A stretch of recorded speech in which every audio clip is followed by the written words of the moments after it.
like you got beat up though. And we are live, senators. Detached retina. Okay, Oh, thank I'm you. sorry to hear Yeah, that. no, that's right. That's tough. Well, so this is just get sore from the treatment. We'll just wait. Okay. I can relate. I have. We're waiting, for those of you in YouTube land, we're just waiting for the medical problems of two of the folks in the room. Well, About first. The witness asked, Mr. Chairman, and I was trying to be gracious. Welcome back, everybody, to the Senate Institutions Committee. We're going to shift gears from our earlier conversation. And now we are talking about a piece of the budget adjustment in the Capitol Bill, Section 9, with the Agency of Natural Resources, Fish and Wildlife General Infrastructure, including small-scale maintenance, which hopefully doesn't require a lot of planning dollars. We're getting, we've heard a lot about planning dollars in this committee this year. And we are joined by Commissioner of the Department of Fish and Wildlife, Chris Herrick. Steve Gomez is also with him, the financial manager of the department. Welcome to you both back to Senate Institutions. The floor is yours, sir. I just remind you, if you introduce yourself, tell us a little bit about your background, how you fit into the government process, and then we'll launch into your conversation. Okay, well, thank you, Mr. Chair. And for the record, I'm Christopher Herrick. I'm the Commissioner of the Department of Fish and Wildlife. He lives in South Hero, just for the record, Joe. He lives in South Hero. I hate to disagree with my fine senader. Did I live in Grand Isle. In the reapportionment lines that are being drawn, have we gotten you out of his district? Happy to say it appears that he will remain my senator from now until 2050. He'll still be there. He'll Yeah. be there, yeah. I'll be brief, but immediately prior to this position, I was the Deputy Commissioner at the Department of Public Safety. And prior to that, the Director of Emergency Management and Homeland Security. And prior to that, for 17 years, the Chief of the State Hazardous Materials Response Team. I've also been a volunteer firefighter. I started at St. Michael's College as a firefighter and EMT. Continued, ultimately became chief in South Hero, and I was a part-time law enforcement officer back in the day. And that's probably more than you need to know about my background. Well, that's actually very interesting. I think our audience, since we have no idea who they are, but there is an audience out there that occasionally stops in and likes to know who people are that are coming before them on the TV screen. So I also was the chair of the select board at South Hero and the chair of the school board, because I'm a glutton for punishment. Yes. But it was actually kind of fun. I enjoyed it. And so I had a fair amount of experience with budgeting and listening to folks and gathering information and trying to coalesce groups into making sound decisions. So I don't believe the department has any actual requests in the budget adjustment, but I thought what I might do is just talk about where we stand with our capital bill. Sure. Our capital expenditures. In the last, and some of these are from the years 19, 20, 21. We did a bunch of work up in the Ed Weed. Let me just clarify that. You said 19, 20, and 21. 20, I'm sorry, 20, 21, 22. Otherwise, we've been letting you have a lot of money for all Yeah, Steve will feel free to correct me. It's one of those things where 19 is really 20. And, okay. I apologize for that. Thank you for clarifying. We did spend some money fixing a major pipeline at the Ed Weed Fish Hatchery up in Grand Isle. We also did some work at the Bald Hill Fish Hatchery. And then in West Swanton, we did some work in the dock extensions at one of the fishing accesses. And then down in that pond in your area, Senator, we improved a bridge and did some work with the road and parking area down there. And then, as Senator Ingalls knows, we did some work in Victory. We have that wildlife, I think you went walking on it perhaps. I did. The wildlife viewing boardwalk.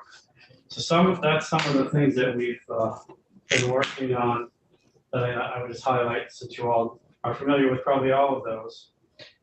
One of the areas we're bumping up against is COVID and the ability to, one, find contractors, and two, have them come in with a bid that matches what our estimates were looking at. And I'll give you one case in point. The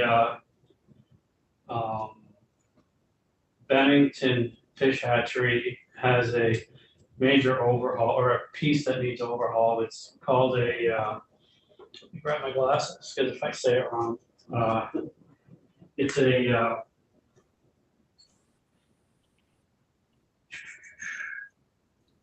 I can't even find it, a bulkhead head box drain. So this would actually be a water quality issue, but it's at the end of the runway of where the fish are, and it helps filter out. But the estimate, if you combine the 2 years that we had, is roughly 500,000, and the estimate, so the bids came in at 800,000. So it's been hard for us to move on that project, but one of the things that I've worked with Steve on is trying to scour money internally to augment what's been allocated so that we can finish that project, because it is indeed important and necessary. And those are 20 funds. So we're going to make sure that we can work on those. The other area from 20 that's somewhat concerning is we had a building down at the Dead Creek facility that was needed to be demolished, and it was. And we want to build I'll say a glorified garage for storage of equipment. And the bids came in, I believe the first one at $500,000. So we sent it out for a second bid, and it came back at 700,000. And this is for, It's more, it's a garage to store tractors and boats and so on and so forth. We had heat and a concrete floor. We took the heat out and the price went up. So we're looking at different ways where we can meet the needs and keep it within that allocation line of,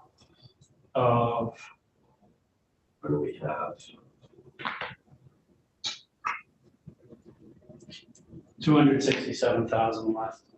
So we're trying to be creative about how we're going to do that. So How big of a garage are you trying to build? I don't know the specs on it. Do you know, Steve? No, I have to check and see what I have it here. It's changed a couple of times because we keep reconfiguring the plans, so. So we'll have to adjust and try to get that done as soon as we can. But again, one of the biggest problems that we're having is one contractor is willing to bid. And we even have another project where we can't get anybody to bid because it's not big enough. So like putting doors on a building, no, that's not worth our time.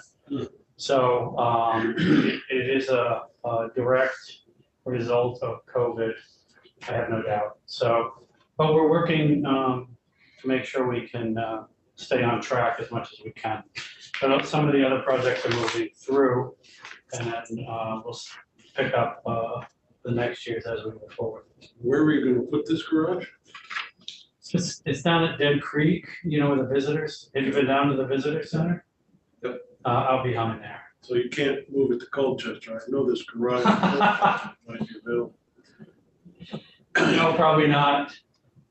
And the rent would be exorbitant. Yeah, probably. But it's got a nice diner attached to it. A few Corvettes. It's really, We can park those outside. yeah.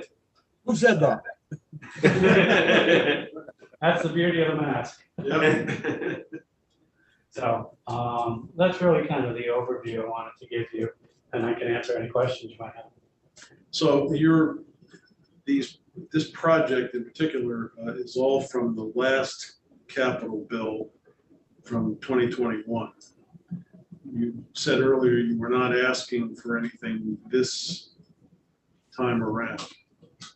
but not in the budget adjustment, Not at the budget adjustment. right? And this, the project I was just talking about was 2020 funds. Okay.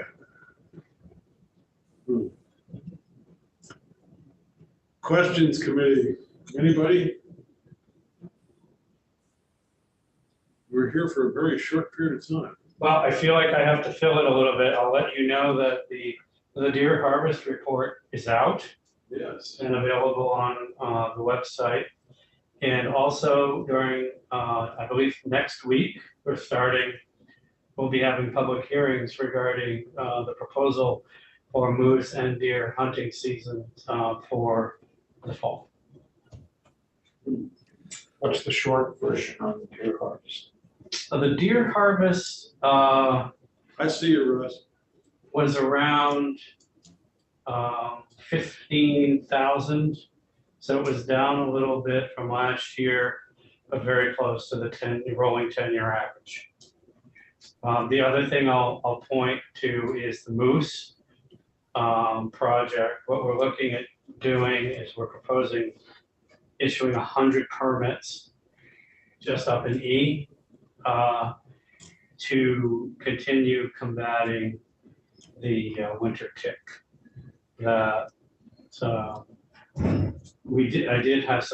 I was up in that area this weekend and I have some, they're not scientifically based, but I have some reports that on the vast trails and other areas, they're seeing fewer areas where moose have gone down in their blood on the snow. So that's a good sign potentially, but we won't have the data for a while on that. But that's the theory, the working theory, and it's pretty good. And the other areas, the WMAs don't have a moose population high enough to justify having a hunting season. We're trying to get them, get E down to about 1. That's the goal. One animal per square mile, I apologize. So what counties are you doing? So it's just up in the northeast, E1, and I think E2. So Essex, Caledonia, that area. And that's also on the website. The absence of blood is indicative of the animals being healthier or that they don't exist anymore? So that they're not falling down and up with the ticks all over them and then getting up. But how do you determine whether or not the population is still the same? Well, that's a different estimate, and that's why I say this was just an analogy or just an example. So I'm hearing from people who live up there. Yeah. The biologists go up and do the population estimates. Okay. And I would defer to them because they can speak to it in way more detail than I can. Yep. Senator Ingalls, you had your hand up. Well, I just gonna see if we could do something about the migration of the deer out of Orleans County during deer season time, but they seem to have forgot, Commissioner, where my stand was, but maybe we could get together over coffee and figure that out. Absolutely. It might actually mean getting out of your stand. Oh, Jesus. No, Be careful with that. no, get out of his motorhome. You know what I mean? Yeah. He's probably got those expensive, like heated sheds Oh, yeah. there that are Oh, up. yeah. No, you don't picture him in a, you don't picture I him in a do tree. coming up this next coming year. Yes, I do. The same type of shed that we had in the state was building the 60 or 80 sheds. I've got one like that. No, Russ, in Russia, they'd call you an oligarch. I'm not going to be called something I can't spell. The deer population probably followed the human population. That's why your county is being redrawn to district lines right now. Oh, yeah. Other questions for Michael while he's here? Well, gentlemen, I think that will do it. I appreciate you coming by. Thanks for your time. And That will be. I actually don't think I've done this in this committee. I'll leave some business cards. Feel free if you have any questions about this or anything Fish and Wildlife, call me. That is actually my cell phone and I do answer it. We appreciate it. Contrary to what Senator Mazza might say. Yeah. He sees my name come up and he turns it right away, turns down. Hardly the case.